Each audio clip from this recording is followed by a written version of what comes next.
Dearest Suzie, today has been a very quiet one. I went to Saigon today to get 2 ships to replace the ones we lost yesterday.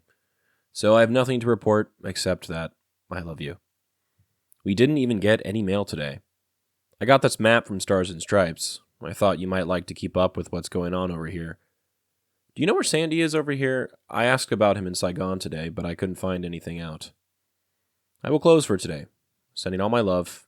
I miss you all. All my love, Bill. Have a happy Easter. It was in the 6th grade that I was presented the opportunity to do my first substantial project in history. I'd grown up always curious about the past and got so excited in the 4th grade when we were first introduced to Florida's history in the weeks leading up to our field trip to St. Augustine. Though I'd always gone to STEM public schools, I always loved history the most out of any subject. The project was for a competition, National History Day. I decided I would do my work on my grandfather, about his time as a medevac helicopter pilot in Vietnam. The category for the competition was Innovation in History, Impact and Change. I knew I could do a project on that. Hell, want to talk about impact and change? Let me call my grandfather. He can tell you all about how medevac changed things for the better. I decided I would do a documentary with my friend Matt. He did all of the editing, I did most of the research.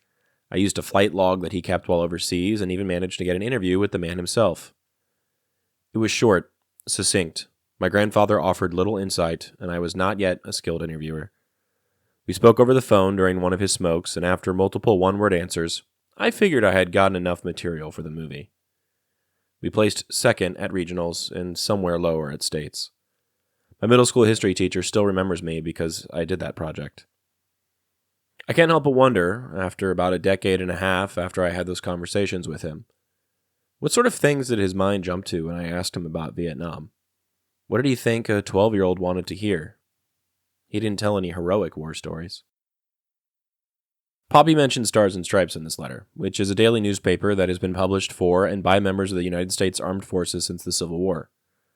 During the Vietnam War, it served as a vital link between American service members and the outside world.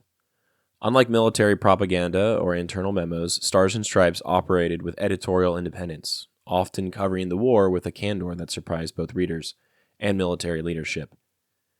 In Vietnam, the newspaper became an important part of daily life for many U.S. troops. It was printed and distributed in-country, often arriving at fire bases and outposts only a few days after publication. The paper included world news, updates from home, sports scores, and features on American pop culture, helping troops feel connected to life beyond the war zone. But it also covered war-related topics, including casualties, morale, and political controversy, with a tone that was sometimes skeptical or even critical of U.S. policy. What made Stars and Stripes unique was its balance. It walked a fine line between being a morale booster and a credible source of journalism. Soldiers read it not just for distraction, but for insight into the war they were fighting, written by their comrades, people who could seemingly understand what they were going through. And while many commanders appreciated the paper's ability to keep troops informed, others worried it could undermine authority or spark dissent, especially as the war dragged on and public opinion shifted. In short, Stars and Stripes gave voice to the complex emotions, frustrations, and experiences of the average service member. It was a battlefield newspaper, but it was also a cultural touchstone, offering both comfort and critique in equal measure.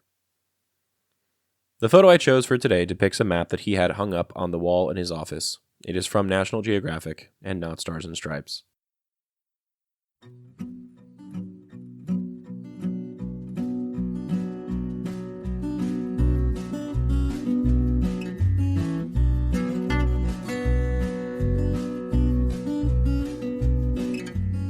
I'm Alex Lowy, and I hope you have enjoyed listening to this episode of Dearest Suzie and receiving messages from the past that my Popi wrote exactly 60 years ago.